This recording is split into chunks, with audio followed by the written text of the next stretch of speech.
बिस्मिल्लाहिर्रहमानिर्रहीम। तमाम हम्दो सना उस रब्बे बाबरकत की ज़ात के लिए जो तमाम जहानों का परवरदिगार है, और करोड़ दरूद सलाम उसके पाक नबी हज़रत मोहम्मद मुस्तफ़ा सल्लल्लाहु अलैहि वसल्लम की ज़ात बाबरकत के लिए। सबसे पहले मेरी तरफ़ से आप सब लोगों को अस्सलाम वालेकुम। ह्यूमन रिसोर्स मैनेजमेंट का जो हम लोगों ने टॉपिक स्टार्ट किया हुआ था, हमने सबसे पहले उसका इंट्रोडक्शन पढ़ा कि ह्यूमन रिसोर्स मैनेजमेंट होती क्या है, और हमने इसका एरिया ऑफ स्टडी डिफ़ाइन किया। 4 फंक्शंस हैं जो एचआर मैनेजर्स परफॉर्म करते हैं: acquiring people, training people, appraising people और कॉम्पनसेटिंग पीपल के नाम से हमने ये 4 फंक्शंस लिस्ट डाउन किए। और इन चारों फंक्शंस में सबसे पहला फंक्शन एक्वायरिंग पीपल के selecting the right person for the right job, हमने इसको रिक्रूटमेंट एंड सिलेक्शन के नाम से पढ़ा, और बाकायदा हमने इसका एक step by step process in detail discuss किया कि हम सबसे पहले एम्प्लॉयमेंट प्लानिंग करते हैं, उसके लिहाज से रिक्रूटमेंट करते हैं, कैंडिडेट्स ढूंढते हैं, उन कैंडिडेट्स की हम स्क्रीनिंग करते हैं। स्क्रीनिंग में हम टेस्ट, इन्वेस्टिगेशंस और इंटरव्यूज़ 3 मेजर टेक्निक्स इस्तेमाल करते हैं, और फाइनली जो बंदा हमें सूटेबल लगता है उसको हम सेलेक्ट कर लेते हैं। उसके बाद हमने इसमें डिस्कस करना शुरू किया दूसरा फंक्शन ट्रेनिंग पीपल, जिसको हमने ट्रेनिंग एंड डेवलपमेंट के नाम से पढ़ना स्टार्ट किया। इसमें हमने एम्प्लॉई ओरिएंटेशन पढ़ा, कोचिंग काउंसलिंग का कॉन्सेप्ट पढ़ा, क्या होती है ट्रेनिंग की, क्या फ़िलोसफीज़ हैं, और फिर हमने ट्रेनिंग एंड डेवलपमेंट प्रोसेस, एक 5 स्टेप प्रोसेस अपने पास लिस्ट डाउन किया कि सबसे पहले हम ट्रेनिंग नीड एनालिसिस करते हैं, उसके लिहाज से हम ट्रेनिंग डिज़ाइन करते हैं, इंस्ट्रक्शनल डिज़ाइन, उसे हम वैलिडेट करते हैं, इम्प्लीमेंट करते हैं, और फिर इवेल्युएट करते हैं कि उससे फ़ायदा हुआ या नहीं हुआ। इसमें सबसे पहली चीज़ जो ट्रेनिंग नीड असेसमेंट या ट्रेनिंग नीड एनालिसिस था, इसको हमने डिफ़ाइन एक्सप्लेन ऐसे किया कि हम लोग इस चीज़ का एनालिसिस करते हैं कि कहाँ डेफिशिएंसी है और उसे ओवरकम करने के लिए ट्रेनिंग चाहिए या और सॉल्यूशंस हो सकते हैं। और हमने इसकी 2 कैटेगरीज पढ़ी कि न्यू एम्प्लॉयज़ के लिए ट्रेनिंग नीड एनालिसिस करना है तो उसके लिए हम टास्क एनालिसिस करते हैं, और अगर करंट एम्प्लॉयज़ के लिए करना है तो हमारी प्रेफरेंस होती है परफॉर्मेंस एनालिसिस करना। जब ट्रेनिंग नीड एनालिसिस कर लें और हमें पता चल जाए कि there are deficiencies that can be overcome through training programmes, तो अब हम ट्रेनिंग डिज़ाइन करते हैं। हमने स्टेप 2 स्टार्ट किया इसका इंस्ट्रक्शनल डिज़ाइन के नाम से, और इंस्ट्रक्शनल डिज़ाइन को हमने एक्सप्लेन ही ऐसे किया कि हम फॉर्मली ट्रेनिंग डिज़ाइन करते हैं कि हमने एम्प्लॉयज़ को क्या बताना है और कैसे बताना है। वो क्या बताना है हमने उसका नाम रखा ट्रेनिंग कंटेंट्स, और कैसे बताना है हमने उसका नाम रखा ट्रेनिंग मेथड्स। ट्रेनिंग कंटेंट्स में हमने पढ़ा कि हम लोग डिफ़ाइन कर लेते हैं क्या एकेडमिक मटेरियल्स और क्या क्या सपोर्टिंग मटेरियल्स चाहिए जो हमें एम्प्लॉयज़ तक कन्वे करने हैं। इसका जो दूसरा हिस्सा है ट्रेनिंग मेथड्स, उसको हमने एक्सप्लेन ही इस तरह से किया कि ये वो सारी टेक्निक्स या प्रोसीजर्स हैं जिनके थ्रू हम उन एम्प्लॉयज़ तक ट्रेनिंग कंटेंट्स पहुंचा देते हैं जिन तक हम पहुंचाना चाह रहे हैं। यहाँ पे आके हमने 2 फ़िलोसफीज़ डिस्कस की कि ट्रेनिंग ऑन द जॉब भी हो सकती है, ऑफ द जॉब भी हो सकती है। ये ट्रेनिंग का मेथड नहीं, फ़िलोसफी है। और इसको हमने एक्सप्लेन इस तरह से किया था कि अगर एम्प्लॉयज़ साथ साथ काम करें, साथ साथ सीखें, तो ये ऑन जॉब ट्रेनिंग है, और अगर कहीं और सीखें और आके जॉब पे अप्लाई करें तो ये कहलाएगा ऑफ जॉब ट्रेनिंग। साथ ही हमने इसमें डिस्कस किए, ऑन जॉब ट्रेनिंग की डिटेल्स पढ़ना स्टार्ट की तो हमने उसमें बेनिफिट्स डिस्कस किए कि क्यों प्रेफर करती हैं ऑर्गेनाइजेशन ऑन जॉब ट्रेनिंग को, और साथ हमने इसका प्रोसेस भी पढ़ा कि हर चीज़ को जिस तरह इम्प्लीमेंट करने के लिए एक स्टेप बाय स्टेप प्रोसेस है, इसी तरह से ऑन जॉब ट्रेनिंग को भी अगर हम सिस्टमेटिकली लेके चलेंगे तो वो ज़्यादा बेनिफिशियल होगी। फिर हमने ट्रेनिंग के मेथड्स पढ़ना स्टार्ट किए तो ऑन जॉब ट्रेनिंग के 6 मेथड्स हमने डिस्कस किए: coaching, job rotation, special assignments, job instruction training, informal learning और अप्रेंटिसशिप। जो ट्रेनिंग के नेक्स्ट मेथड हम 3-4 डिस्कस करेंगे वो सारे के सारे होंगे ऑफ जॉब ट्रेनिंग, यानी कि कहीं और सीखता है बंदा और आके जॉब पे अप्लाई करता है। ऑफ जॉब ट्रेनिंग के मेथड्स आपके सामने लिस्ट डाउन कर दिए मैंने, हम बारी बारी इसको डिस्कस करेंगे, इनकी डेफिनेशंस देखेंगे, साथ हम इसको एग्जाम्पलीफाई करेंगे ताकि हमें समझ आ जाए। ये हमारे पास हैं lectures, seminars, conferences, workshops, case study approach और सिमुलेशंस। अब इसमें जो सबसे पहला मेथड है हमारे पास लेक्चर। आप अच्छे से बेहतर अंदाज में जानते हैं कि हर रोज़ जो मुसीबत हम पे नाजिल होती है उसका नाम लेक्चर है।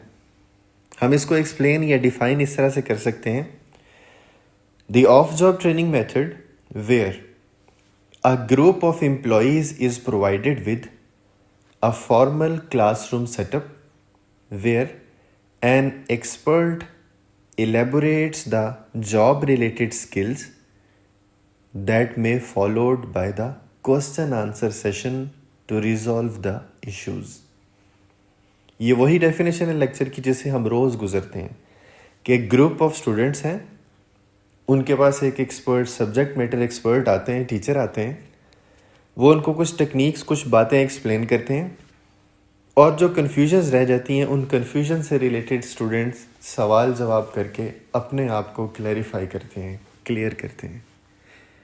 अब यही काम अगर ऑर्गेनाइजेशंस करती हैं तो ये कहलाता है lecture as a training technique या एज अ ट्रेनिंग मेथड। वही तरीका है बहुत सारी ऑर्गेनाइजेशन में एक्सटेंसिवली इस्तेमाल होता है कि जब भी कोई नया टेक्निक, नया प्रोसेस, कोई इस तरह की चीज़ इंट्रोड्यूस होती है तो उसके एक्सपर्ट को बुला के एम्प्लॉयज़ को लेक्चर में इंडल्ज करते हैं ताकि वो थ्योरेटिकली स्ट्रॉन्ग हो जाएं। अब ये थ्योरेटिकली स्ट्रॉन्ग होंगे तो जाके प्रैक्टिकली उसको अप्लाई भी करेंगे। दूसरा तरीका, दूसरा मेथड, सेमिनार्स, वर्कशॉप्स, कॉन्फ्रेंसेस। इन तीनों की फ़िलॉसफी तो अलग है लेकिन यहाँ पे इकट्ठा इसलिए लिख दिया कि इनका सेटअप ऑलमोस्ट सेम है। अब यहाँ पे सेमिनार्स, कॉन्फ्रेंसेस या वर्कशॉप्स में एक्सपर्ट को इनवाइट करते हैं कुछ इश्यूज़ को डिस्कस करने के लिए, बट दोज एक्सपर्ट्स में be multiple experts in multiple fields gathered eight one place. एक जगह इकट्ठे हैं, एक से ज़्यादा फील्ड्स के एक्सपर्ट्स हैं और वो आपस में डिस्कशन के थ्रू या एम्प्लॉयज़ के साथ डिस्कशन के through lecture, question answer session, practical assignments, ये सारा कुछ कर ऑफ जॉब रहे हैं। मसलन सर ने एक अरेंज की वर्कशॉप जिसमें आपको टैक्स रिटर्न फाइल करना सिखाएंगे।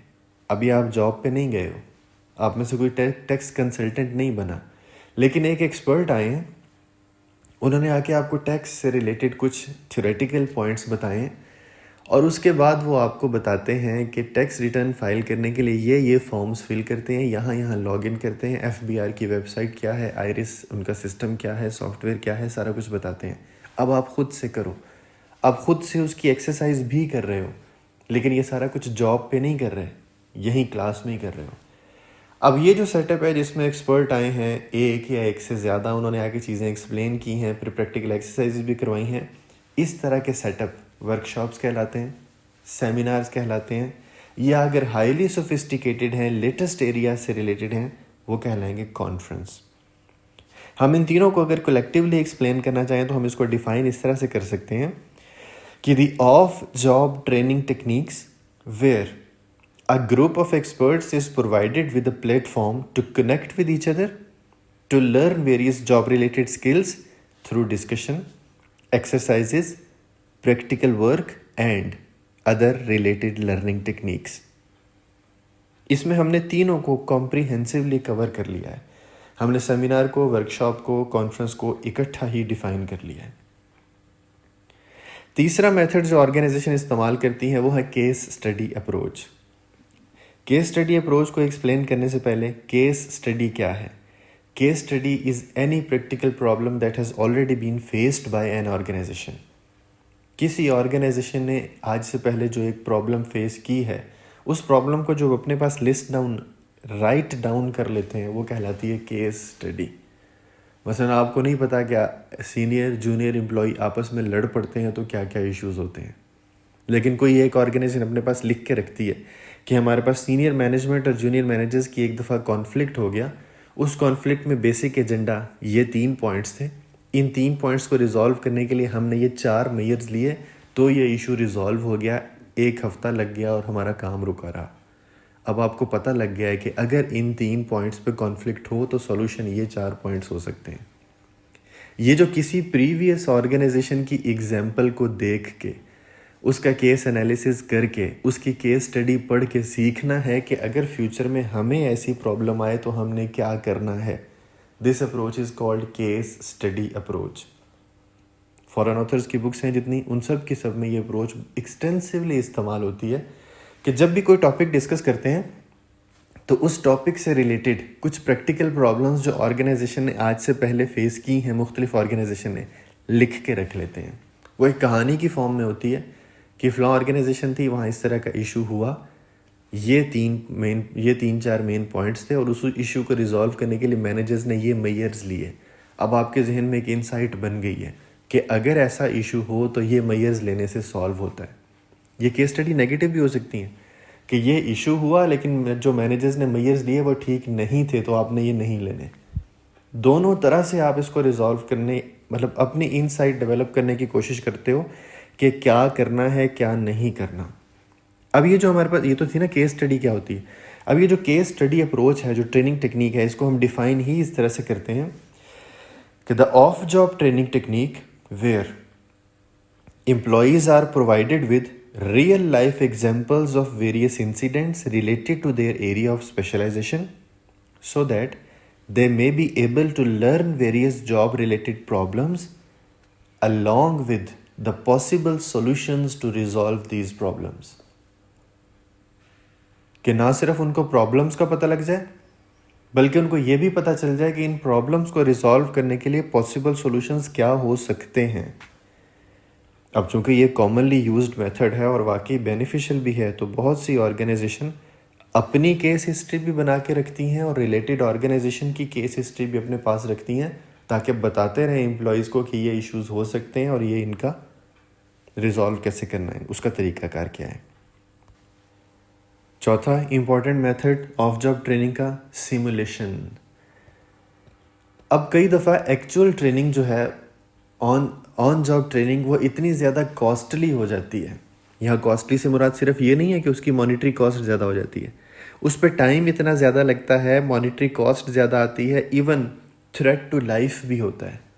तो ऑर्गेनाइजेशन क्या करती हैं, similar to actual job environment कुछ आर्टिफिशियल एनवायरनमेंट बना के रखते हैं ताकि वहाँ ट्रेन करें जाके वो बंदा एक्चुअल जॉब पे परफॉर्म करें। मसलन इसकी आसान सी एग्जांपल, किसी को पायलट की ट्रेनिंग देनी है। अब पायलट की ट्रेनिंग ऑब्वियसली इसका मतलब ये है कि उस बंदे को आना चाहिए कि how to fly an airplane. अब ये तो नहीं करेंगे कि जाके सीधा उसको जहाज़ पे बिठा देंगे कि लो भाई चलाओ। क्यों? कॉस्ट भी ज़्यादा है, इक्विपमेंट भी महंगा है और ये भी हो सकता है कोई गलती ऐसी करे जो फैटल हो, उसकी जान को ख़तरा हो जाए, नुकसान हो जाए उसका ट्रेनर का या किसी और चीज़ का।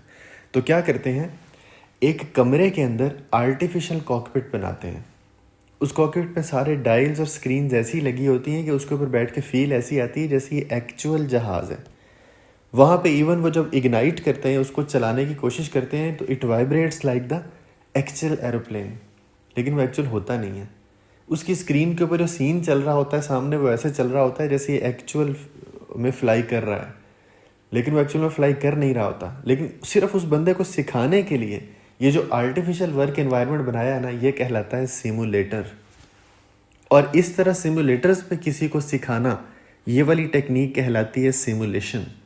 इसको सिमुलेशंस कहते हैं या वेस्टिब्यूल्स का लफ्ज़ इसके लिए इस्तेमाल करते हैं। आर्मी की ट्रेनिंग है, जैसे हम इसकी एक और मिसाल ऐसे ले सकते हैं, पैराट्रूपिंग करनी है। ये जो पैराशूट से छलांग लगाते हैं किसी इलाके में, ख़ास तौर पे दुश्मन के इलाके में अगर छलांग लगानी, अब जब पैराशूट से जंप करने की ट्रेनिंग देनी है तो सीधा जाके ऐसे नहीं कहते कि जहाज़ को ऊपर ले गए 7-8 हज़ार 10,000 फुट पे और जाके उसको धक्का दे दिया, लो जी पैराशूट पहना हुआ है छलांग लगा दो, पता चले ऊपर से तो ठीक निकला था, नीचे लाश ही पहुंची है। तो बजाय इसके कि उसको इस तरह के किसी मुसीबत में डाल दो कि जिसमें उसकी जान को भी ख़तरा हो जाए, हमें भी नुकसान हो जाए, ऑर्गेनाइजेशन क्या करती हैं, पहले उसको एक रस्सी से लटकाते हैं एक खुले मैदान में, इर्द गिर्द एयर प्रेशर देते हैं तेज़, ताकि पता चल जाए कि एयर प्रेशर बर्दाश्त कर सकता है या नहीं। आहिस्ता आहिस्ता उस प्रेशर को मेंटेन करते हैं कि किस तरह से माइनस टेम्परेचर होगा, हवा बहुत तेज़ चल रही होगी, सिर्फ देखने के लिए कि whether the person can survive the actual job और नॉट। और जब वो इस तरह से सर्वाइव कर लेता है तो फिर उसको ग्रीन सिग्नल देते हैं कि ठीक है, अगर यहाँ पे आपने इतना एयर प्रेशर बर्दाश्त कर लिया, इसका मतलब आप ऊपर से एरोप्लेन से जंप कर सकते हो। ये जो आर्टिफिशियल एनवायरनमेंट बनाते हैं ना, ये कहलाता है सिमुलेटर।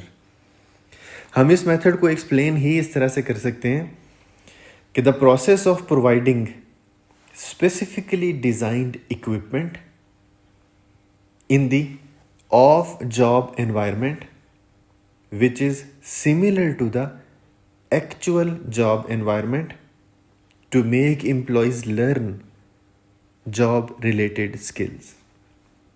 कि ऑफ जॉब में स्पेसिफिक इक्विपमेंट डिज़ाइन किया है and that equipment is similar to the actual job equipment, ताकि एम्प्लॉय जॉब को सीख ले, जहाँ जाके उसने अप्लाई करना है वहाँ पे जाके वो उसको अप्लाई करेगा।